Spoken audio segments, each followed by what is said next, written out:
Welcome to the 5th episode of Raising a Catholic Family Today. I'm Ron Fleitz, host of the program. With me today is our co-host, John Bosio, author of the book Raising a Catholic Family Today, Building a Domestic Church. John, welcome back. Thank you, Ron. I'm so glad to be here. You know, it's been a great program. Can you give us a little bit of a recap of the last episode? Yes, Ron. In the previous episode, we talked about the love rituals of a family. These rituals are good habits that promote family unity. We described 3 groups of them. In the first group are the rituals that keep family members connected. One example is having a regular family meal. In the second group are the rituals through which family members help one another heal. For example, how we ask forgiveness of one another, or what we do when someone is sick. And in the third group are the rituals through which we serve the needs of the family, such as going grocery shopping, cooking meals, doing the laundry, and many others. This is probably a good time to let people know, John, that if they would like to hear episode 4, the one prior to this, they can listen to the podcast on NashvilleCR.com. Ron, thank you for saying that. So in the current episode, we will reflect on how family mark the passing of time. The title is Our Home is Where We Learn to Live in God's Time. I think that's really an interesting subject. Now, how did you bring up this subject of time with the families you interviewed? Ron, I asked the parents, how would you tell your children that time is a gift from God? How I would tell my children time is a gift from God. First, it made me think about time as being precious, like this time we have together. And then, but that a younger child couldn't really understand that, might get sad if I start talking like that. So I was thinking as they get older, I can talk about that. It is finite and it is fleeting. And so we have to do our best to be good stewards of that time that we have, and use that to, glorify God with the gifts that we've been given and the blessings that we have been given in our lives. So trying to weave that in. Praying for the dead and visiting, our grandpa's grave are ways that are age appropriate and talking about mortality and the time that we have here on earth. We do talk a lot about how this world is temporary, and how our goal is to get to heaven. Each day is precious, but that, what we're working toward is, to be with Jesus one day and to bring other people to Jesus.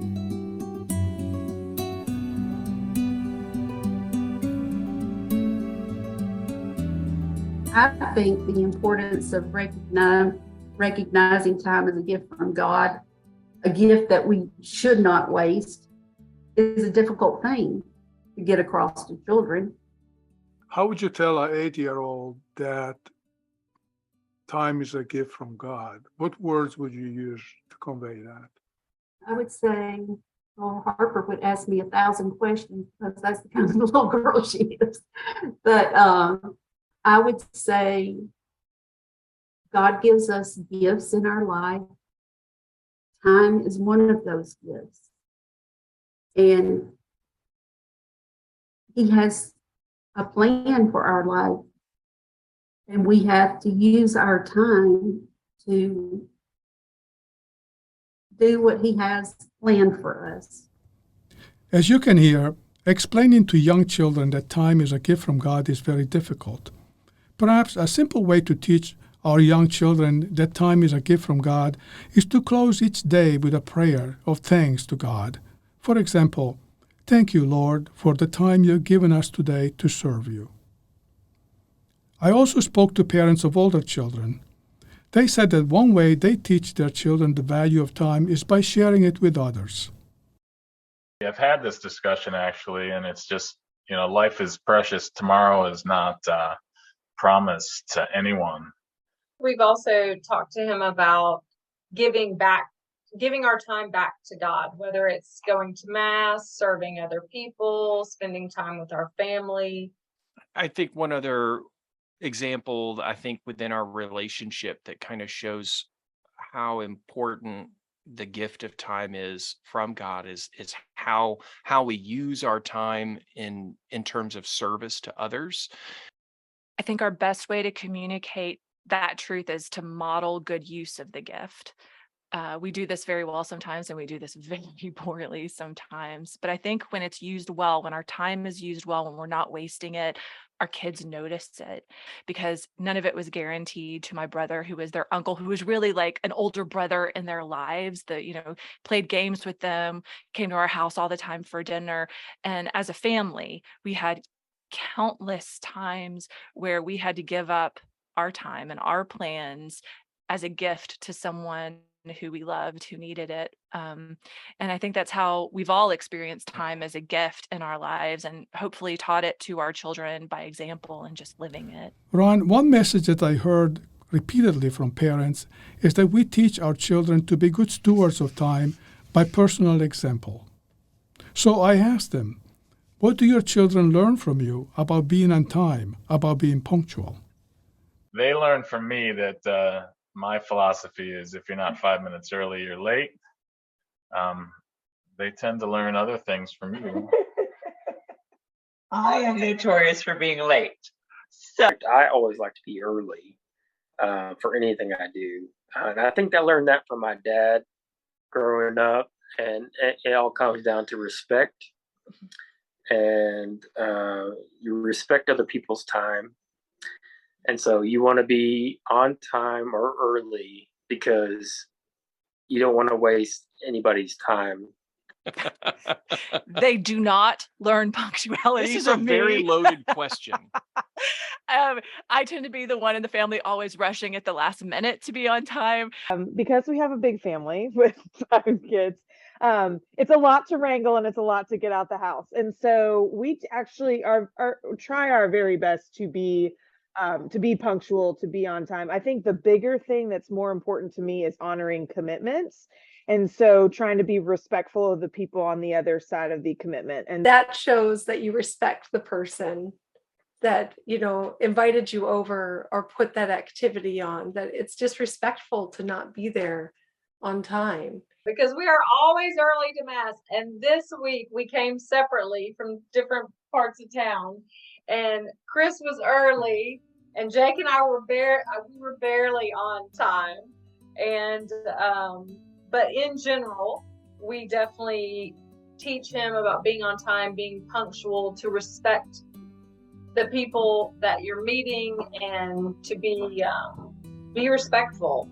And so that definitely it didn't sound like it this weekend, but it is one of our goals and our priorities.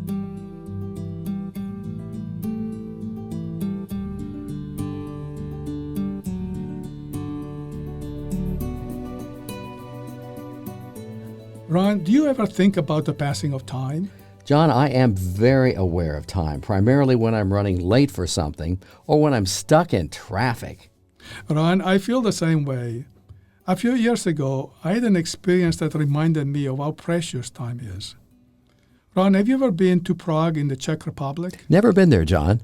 It's a beautiful city.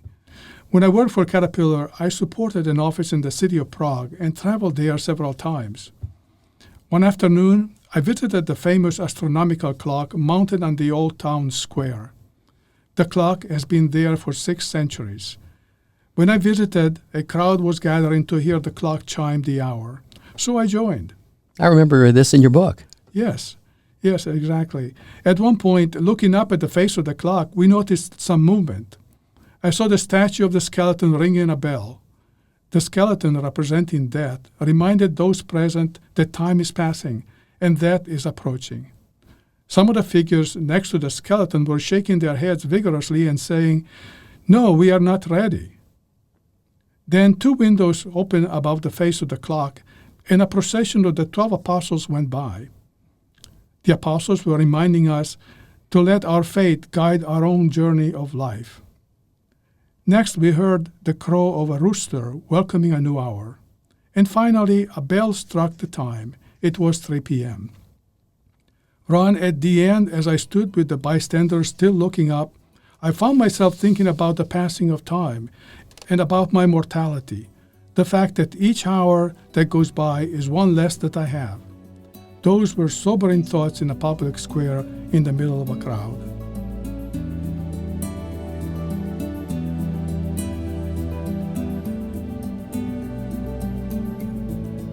John, in chapter 5 of your book, you write that we live in God's time. I'm intrigued by this idea. Can you expand upon it, please? Ron, yes, this is a concept that follows from the idea that time is a gift from God. The books of the Old Testament are very clear about God being the creator and the manager of time. For example, in Ecclesiastes, the poet sings that God has made everything appropriate to its time. Ron, I'm sure you're familiar with the passage that says, there is a time to be born and a time to die, a time to weep and a time to laugh. Absolute great song, too. Right. So God has given each one of us a certain amount of time to be used to serve Him. And so our time is His time on loan to us. We are supposed to use it wisely. John, this reminds me of the parable told by Jesus about the talents. The master gives to each servant a different amount of money to manage. In the end, he rewards the servants according to what they did with the money given to them. Ron, you're right. That is a good parallel. On a similar subject, are you familiar with the expression, God willing, Yep. which we hear from time to time? John, God willing to me means that it's God's will to be done. And it's funny because I sit there and think, should I think any other way? It's on His time, not mine. Yes. When I was growing up, I often heard my parents, grandparents, and other adults say, tomorrow, God willing, I will come to see you. Or, God willing, I will do such and such. Later on, as I grew up, I read the Bible and I discovered that such expression comes from a letter of James in the New Testament. James writes to his followers, you have no idea what your life will be like tomorrow. So when you make plans, you should say, if the Lord wills it, you shall live and do this or that. James chapter 4.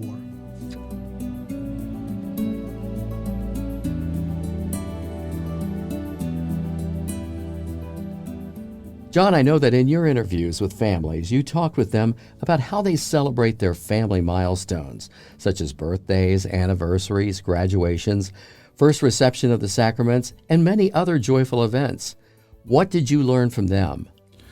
Ron, I first asked families how they celebrate their birthdays and milestones. We celebrate birthdays and milestones in our house. Birthdays are generally celebrated with a party with their friends. Family's not here, so it's just our family that we've adopted here. So birthdays and big occasions in our family are food oriented in one way. You know, there's always a big family meal together, birthday dinners and birthday cakes. So when we celebrate things, we try to do more fun experiences with them. Haley wanted to go fishing, so we went as a family and spent like they loved for it. her birthday. Yeah. And she got a new fishing pole, but it was for the experience, you know. And it wasn't just like some cheap plastic toy they're going to throw away in a week, right? Both of them love a cake that is called tres leches. I don't know if you've ever had it. It's where it's like a really moist. It's a Mexican cake, but it's a regular cake, and then they inject it with milk inside after they do it, and so it's a little soggy kind of, but it's not soggy nuts. It's pretty good. So then I asked more specifically, how does your family express gratitude during these celebrations? I would say on their kids' birthdays, after Mass, we do ask Father Steiner at Holy Rosary to give them a blessing, the birthday blessing. That day, whoever's birthday it is, to let them know, obviously, they are a gift to us from God. And we go around the table and we talk about favorite thing about each person or what do we love about them. I think it builds their love for each other as siblings too, when they start to say compliments to their brother and sister. It doesn't matter if it's a Monday, Tuesday, Wednesday, it's your birthday, you go to church and give things and get a blessing. And as our children have gotten older, we do make time during birthdays, especially to have everybody around the table. We have a giant circle table, and everybody goes around the table and says what either their favorite memory or what they like best about that person.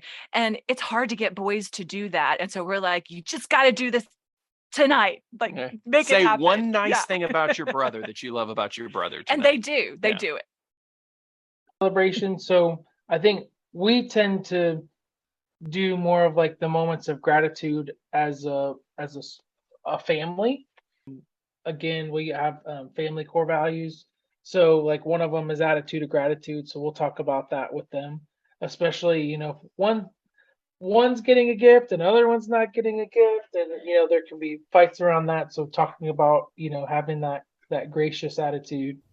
What I learned from these families is that our celebrations are opportunities for giving thanks to God and to our family members for their support. What we achieve in life is never just our own personal accomplishment. It is achieved with God's help and the support of others.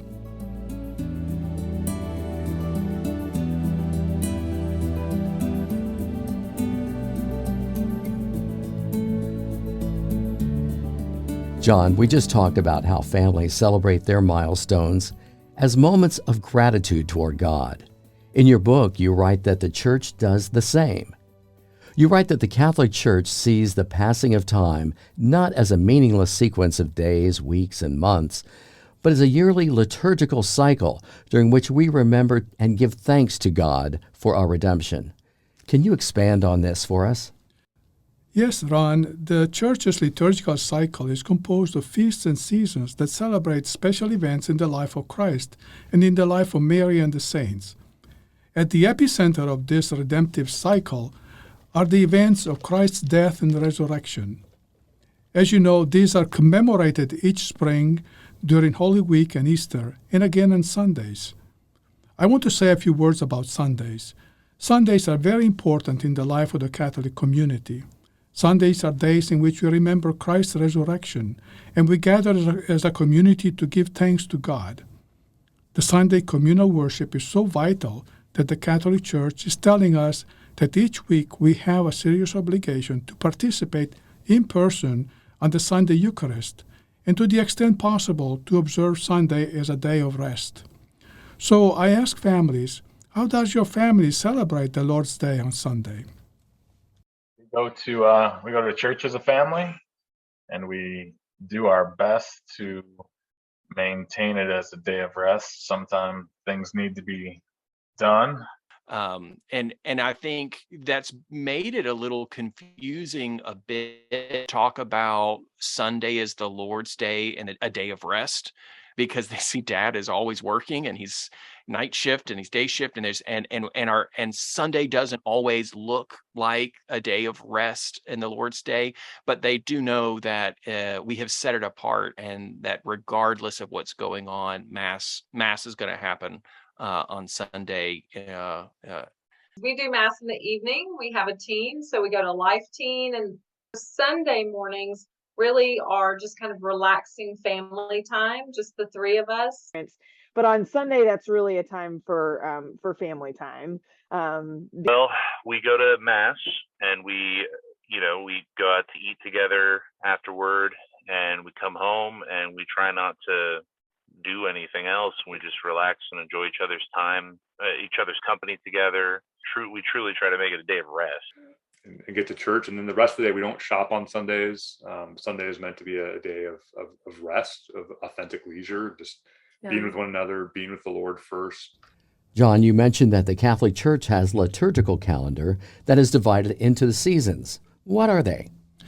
Ron, the liturgical seasons begin in the fall, the late fall, with Advent, which is a time of preparations for the celebration of Christ's birth and in expectation of his second coming. Advent is followed by the Christmas season, then Ordinary Time, Lent, the Easter Triduum, Easter, and finally Ordinary Time again, which runs through the summer until the start of Advent in the fall. By the way, Ron, Ordinary Time, which is the longest season, is called ordinary not because it is unimportant, but because each of its Sundays has been given a number, such as first Sunday of Ordinary Time, second Sunday of Ordinary Time, and etc. I got to mention, John, this is one of my favorite parts of your book. May I ask you, which one is your favorite liturgical season? Yes, my favorite liturgical season is Advent because it brings back many good memories from my childhood. So I ask families, which one is your family's favorite liturgical season and why? We really love Advent and Christmas, especially with small children. It's just so magical. I mean, really, yeah, Lent's probably our favorite too, because if your priorities are a little out of whack, it gives you some chance to kind of set your priorities back where they're supposed to be. Yeah, our family's favorite liturgical season is probably Christmas, the season of Advent, that whole lead up, just because there's so much joy and magic about it, really. I mean, it's always been my favorite. My favorite would be Christmas. That's when, our Savior came to the world. Our family's, favorite is not Lent, but Lent is the time that we're most intentional. So I would choose that for our family. We have a disagreement about our family's favorite liturgical season because we have a competition going on. So he is Advent, and for me, it is Lent. It is all about Lent and preparing for Lent and us preparing for Easter. And then at the end of the year, we say, so which was better? Yeah, so we asked the kids, and I don't know, they've been squarely in mom's court for the last few years. I also ask families, what traditions do you have in your family to celebrate Advent and Christmas? We do our nativity scene and then bring out Jesus on Christmas Day, and that's always fun. I also wanted to add that a very special thing that we do, it's called posadas. Is it like 9 days or probably about 9 days? Yeah, and you get together, you do rosaries, you read your scripture, you gather together with other families in each home. Yeah, and our kids are of the age too where they're still learning a lot through play. So we also have lots of play nativity scenes around the house. So toy nativity scenes that they can play with and ask questions, and it's just neat to see them kind of reenact the Christmas act or talk about learn about it hands-on. This is Jesus's birthday, and so our tradition is Fran always makes a coffee cake the night before, and the coffee cake is sitting out, and before we open presents, everybody is bleary-eyed and just waking up. We put candles in the coffee cake. We light the candles. We sing happy birthday to Jesus. And then whoever the youngest kid goes and finds the little baby Jesus that's been hidden from the nativity set, that's been hidden someplace, and puts it in the manger, and we eat some coffee cake. And then we get started with the rest of Christmas mornings. Bring out those decorations, and we talk about what the significance of the Star of Bethlehem may be. Example. Things like that. We also go to a drive-through nativity. It's my favorite thing. There's a couple places around Nashville that do them, and we have one here in Hermitage, and it's live people and live animals, and you drive through and kind of relive the story of Christmas, which is beautiful.